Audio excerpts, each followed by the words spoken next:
Hi, this is Miriam from the Schitzo-Cookie channel, and this is my wrap-up video of the books that I've read in March. And the first book I've read was Paper Girls Volume 2, and this series is starting to become one of my absolute favourite series for this year, and I think it keeps up with the same good amount of quality as the first volume, and I really like the story. It's intriguing, I like the characters, and I think it's really exciting to see what will happen next. I do sort of miss the 80s setting and all the 80s stuff. I really love that in the first volume, and this one takes place in the future, or right now. I think it takes place in 2016. So I do miss all the 80s stuff, but other than that, it's a really cool series. Yeah, I think it would be like a really cool show. I can really imagine it being a Netflix show like Stranger Things, with all these 80s nostalgia stuff and the cool sci-fi theme. So I'm hoping this will be a TV series sometime, because I really think it could be a cool show. Oh, and also I think all the Apple stuff is a bit weird and a bit commercial, and I'm wondering if they sort of get paid for all the Apple stuff that's in this series. I think that's a bit weird, but I'm a programmer and an iOS developer, so I still really love it, and I think it's fun to read about and imagine what kind of cool Apple stuff that will be out, but I still think it's a bit weird that they're so open about the whole Apple. Yeah, I don't know, like I said, I still love it. So the artwork is as great, I think, as the first volume. I really like the colours, and I like the character design, and I like the drawings, and I really think I'm really starting to like this kind of colours, where it's not too many colours, it's just one kind of palette with a certain tone. I think it's really cool. So I love the art, and yeah, a really good series. After that, I read Wonder Woman Volume 1, and this is the same kind of deal that happens to me quite often, and other people, I guess, as well. I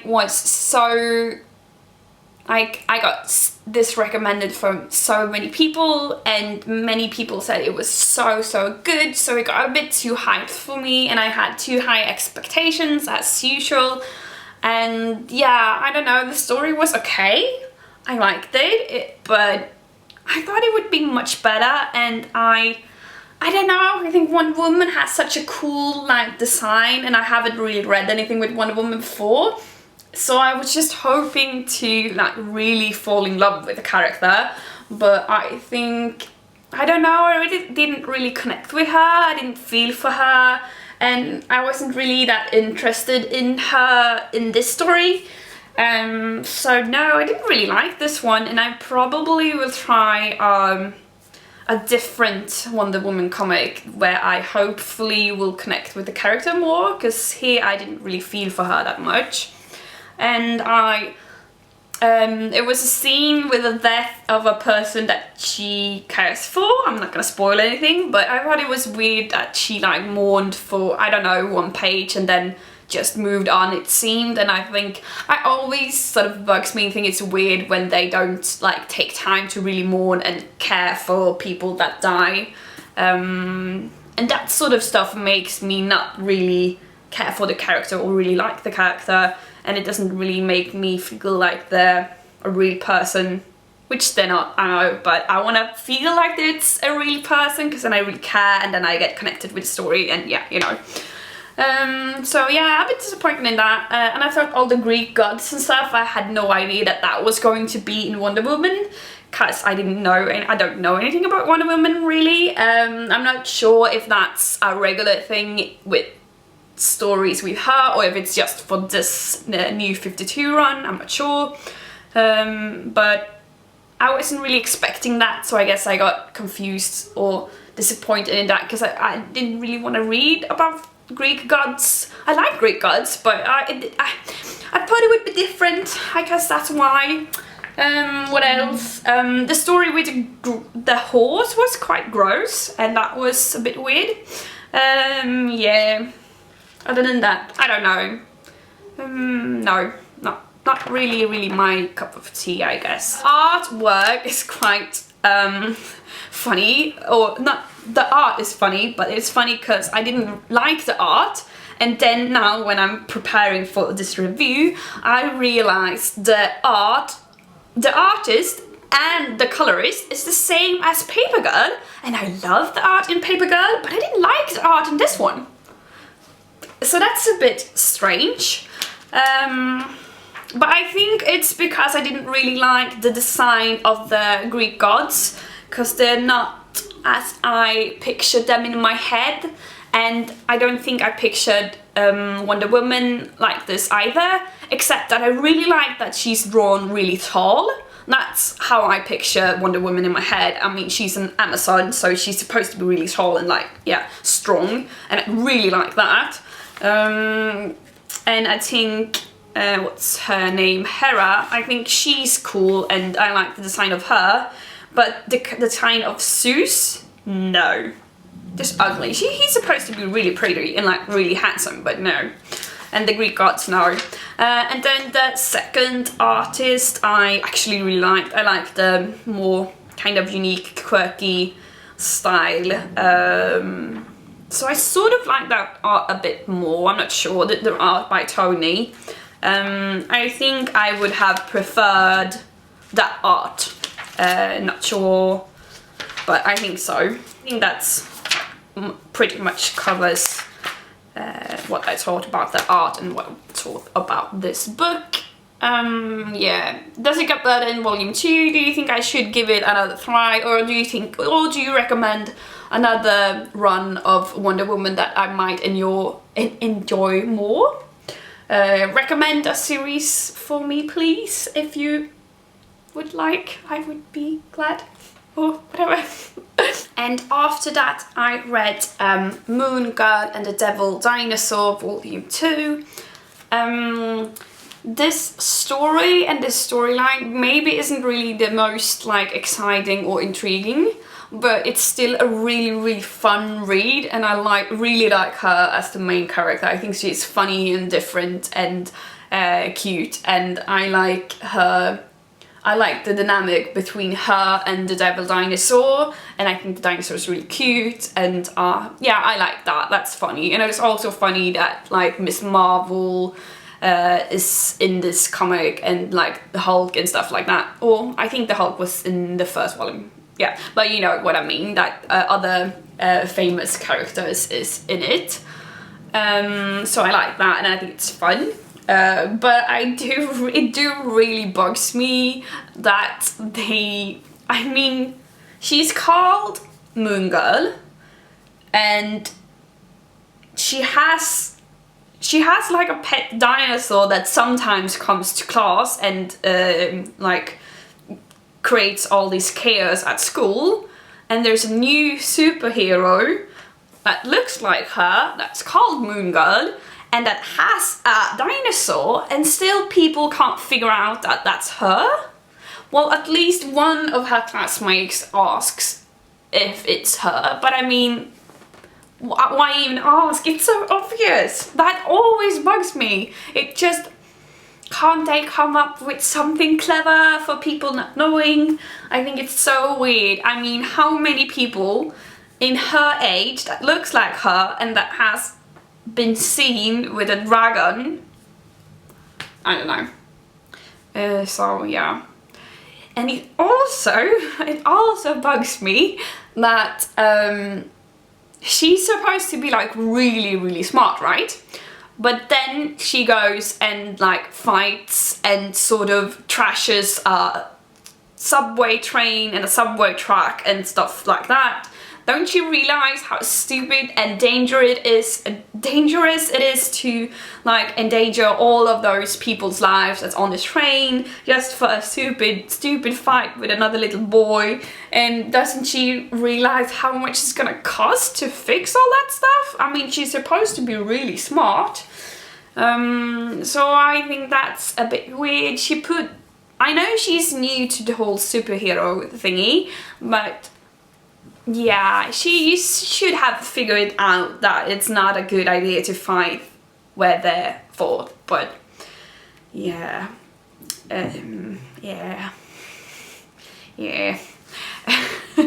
Anyway, the artwork is absolutely as gorgeous and really perfect quality as the first volume. I love the playfulness and all the colors and the really cute designs of all the characters and the settings and the dinosaur and all the stuff. So really like the art. It's so fun to read something that's this that's as colorful as this one is and as cute as this one is. So I really like the artwork. And then I read an art book that I'm really been looking forward to, because I loved the first volume, and I think it was in my top 3 of last year, and that was I Hate Fairyland Volume 2. But I have a bit mixed feelings for this volume, probably because I love the first one so much, because I mean, it's still colourful and playful and a lot of gore, and I love all that stuff. That's so crazy good, but it's not as good as the first one, and I think it's sort of like you can't really do the same kind of stuff, and it's not unique or like the first kind of thrill or the first time you got a bit surprised of how cool and funny it was to see this all kind of really like cute style and this colorful style, but all the gore. But this time it needs a new kind of twist to make it more interesting, I guess. And it wasn't as funny as the first one. So yeah, I had like this high expectations, and then it wasn't as good as the first one, so I got like really sad. But I think the last issue though was really good, and I think the last issue sort of was the same standard as the first volume. So I liked that part, and that makes me hope that volume 3 will be as good as volume 1, or not as good, but still sort of the same kind of standard. And now my hopes and expectations is a bit lower, so maybe volume 3 will be better. At least I hope so.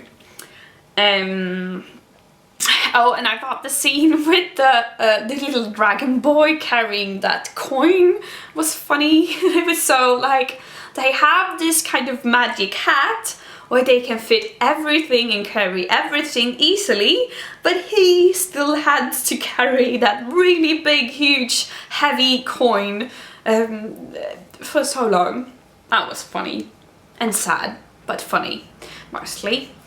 And yeah, the artwork is awesome, and it's really good, and it's just Scott's art is so cute and so unique, and I really like it, and it makes me want to go back to drawing again like crazy. And it's I don't think I get this inspired to draw from anyone else, because this is more the kind of style that I maybe could do something not as good as him, never, but I mean this is the kind of style, like this kind of cartoony sort of quirky character design that I usually draw when I draw myself. So it like really makes me want to go and draw again. So I really like that he makes me so inspired. This volume had a guest artist, and I don't like having guest artists because I love Scott's art and I want his art in this one, and it fits perfectly with this story, and it's just, I think that's the main reason that I love this one so much, is because of the art. It just, that's sort of almost, it's almost the main thing, except for I guess the humor and that stuff, of course. But when they have a guest artist, I get just really annoyed, because no, Image, don't become Marvel or DC and have a lot of other artists when you're in love with a certain artist and his or her style, because that just bugs me really, really much. So I got so mad about that, and it doesn't look like that, and it doesn't look like the characters. They look completely different. It's more kind of a anime manga sort of style, and it didn't fit the story, I think, at all. It just really annoyed me. The art though is really good, so I would have loved to see another comic with this art, but not in this one. No, didn't like that, no. And yeah, so that's what I think about the art in this one. But yeah, good series. Not as good as the first one. Still really looking forward to the third volume. And then I read Tokyo Ghoul Volume 4. I think the story is interesting and intriguing, and I think the bad guy and the villain in this, well, there's a lot of bad guys in this story, I guess, because even the main characters are bad guys. But anyway, the main bad guy in this story, in this volume, I think was really interesting, and I thought the scene that's happening in this, I can't explain because I don't want to spoil anything, but I thought that was interesting and good. But I can't say that this is a favorite series of mine. It's a series that I will follow, and I think it's interesting and I like it, but I don't love it, and it's not a favorite. But good.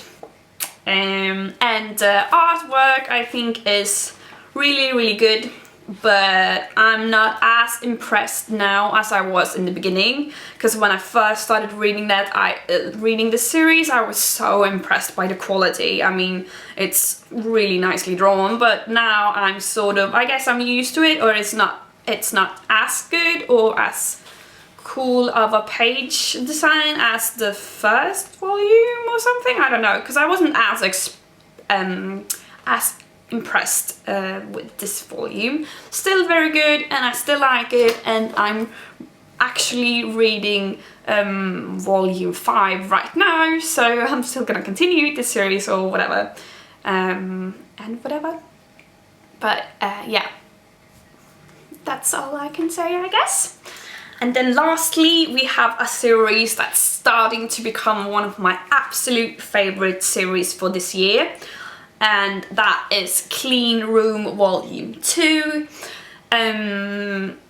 Yeah, it's really creepy and really cool and really interesting, and I'm so looking forward to what will happen next. And each issue I think is interesting and intriguing. I want to know what's happening, and I'm actually caring for the characters, and I think the characters are interesting, and just feels like I'm saying the same thing over and over again. But yeah, really like this series, and it's a really high quality horror series, because you actually get a bit creeped out. Not scared, but still really cool. And I think Astrid as a main character is she's different, and you don't really know what to expect from her, and I like that. Yeah, and the demon Spark, so weird, so cute, and so scary, and so creepy, but so cute at the same time. I like that. And yeah, like I said, I'm really looking forward to what will happen in volume 3, because this is one of my favorite series right now. The artwork is as good as before. I really think that all the like creepy stuff and the demon design and the horror is just so really well drawn, and yeah, I think I said in the first volume that I liked some of the art and some of the art not as much, and I still think that some of the pages feels a bit unpolished sort of, and some pages are like perfect, and I still think that, but I still love the characters and love the art, and no, I'm gonna stop complaining because I really like it, and I like that it's so much pink, because I don't know, I like when it's different, like it's creepy and it's scary but still a lot of pink, so I think that's fun. And yeah, so much creepy moments, so much creepy scenes, that's just so well drawn. So yeah, really like the series. And that was it for what I read in March, and I'm starting to catch up with my videos, so that's good. Hopefully I will have time to do my April wrap up before it's the end of May, because this is my March wrap up and it's the end of April, so I'm hoping that I will catch up, but we will see. And yeah, like always, thank you for watching, and if you like, please subscribe. Bye!